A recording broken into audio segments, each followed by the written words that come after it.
Israel का गजा के मुसलमानों का सफाई हस्ती से मिटाने का नापाक मंसूबा। गजा पर एटमी हमले की धमकी भी दे दी। फलस्तीनियों को अपनी ही सरजमीन से बेदखल करने का मुतालबा।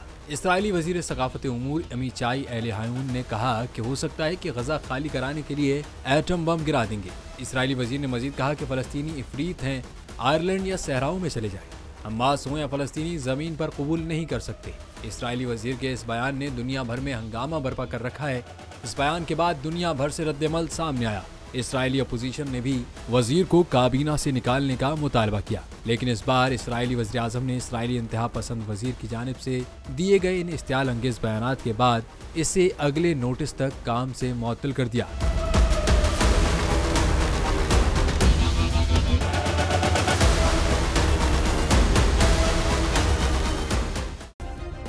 सब्सक्राइब करें और बेल दबाएं ताकि कोई खबर रह न जाए।